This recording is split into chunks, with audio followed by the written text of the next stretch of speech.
ମୁଁ ଦେବେନ୍ଦ୍ର ନାଉତ ଅଳକା ଆଶ୍ରମର ଆବାହକ। ଆମର ଅଳକା ଆଶ୍ରମ ସ୍ୱାଧୀନତା ସଂଗ୍ରାମର ପୂର୍ବରୁ ଗୋଟିଏ ଯୁବ ପ୍ରାଣକାନ୍ଦ ଥିଲା। କାରଣ ସେ ସମୟରେ ଗୋପବନ୍ଧୁ ଚୌଧୁରୀ, ନବକୃଷ୍ଣ ଚୌଧୁରୀ, ମାଳତୀ ଦେବୀ, ସରଳା ଦେବୀ ଏମାନେ ସମସ୍ତେ ଯୁବକମାନଙ୍କୁ ସ୍ୱାଧୀନତା ସଂଗ୍ରାମରେ ଇନଭଲ୍ଭ କରିବା ସହିତ ସେମାନଙ୍କର ଜୀବନ ଯାପନ ଶୈଳୀ ଉପରେ ମଧ୍ୟ ପ୍ରଭାବ ପକାଇଥିଲେ ଏବଂ ସେମାନେ କେମିତି ତାଙ୍କର ସ୍ୱାବଲମ୍ବୀ ହେଇପାରିବେ ତାଙ୍କୁ ବିଭିନ୍ନ ପ୍ରକାର ଟ୍ରେନିଂ ମଧ୍ୟ ଦେଉଥିଲେ। ସେ ଚାଷୀ ହୁଅନ୍ତୁ, ସିଏ ଖଦି ବୁଣା ହୁଆଉ ଏବଂ ଆମର ଯେଉଁ ଆର୍ଟ ଆଣ୍ଡ କ୍ରାଫ୍ଟ ଥିଲା ସେ ସମୟରେ ସେଗୁଡ଼ାକ ସବୁଗୁଡ଼ାକ ସିଏ କରୁଥିଲେ।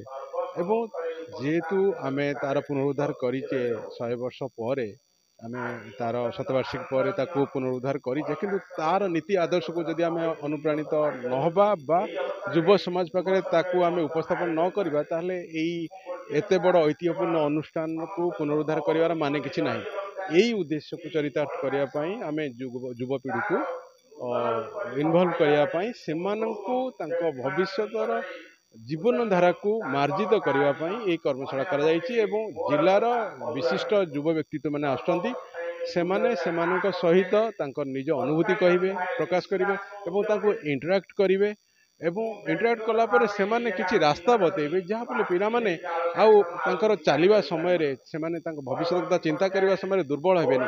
କାରଣ ଆମେ ଶିକ୍ଷାରେ ଆମେ ଶ୍ରେଷ୍ଠ, କିନ୍ତୁ ଆମେ ଯଦି ବିଶେଷ ଭାବରେ ଦେଖିବା ଆମେ ଦାଦନରେ ମଧ୍ୟ କମରେ ନାହିଁ, ପଛରେ ନାହିଁ। ତେଣୁକରି ପିଲାମାନଙ୍କୁ ଆମକୁ ବର୍ତ୍ତମାନ ରାସ୍ତା ଦେଖାଇବାର ଅଛି ଏବଂ ଆମେ ଆଶା କରୁଛୁ ଏଇଭଳି ଭାବେ ଇଏ ଯେଉଁ ଆରମ୍ଭ ହେଲା ଏହା କ୍ରମାନ୍ୱୟରେ ଚାଲିବ ଏବଂ ଯୁବପିଢ଼ିକୁ ଆମେ ନିଶ୍ଚିତ ମାର୍ଗ ଦେଖେଇବୁ ଏବଂ ଏଇ ଯେଉଁ ଜଗତସିଂହପୁର ସଫଳ ବ୍ୟକ୍ତିତ୍ୱମାନେ ଏହି ଆଶ୍ରମ ସହିତ ଯୋଡ଼ି ହେଇ ନିଶ୍ଚିନ୍ତ ମାର୍ଗଦର୍ଶନ ଦେବେ।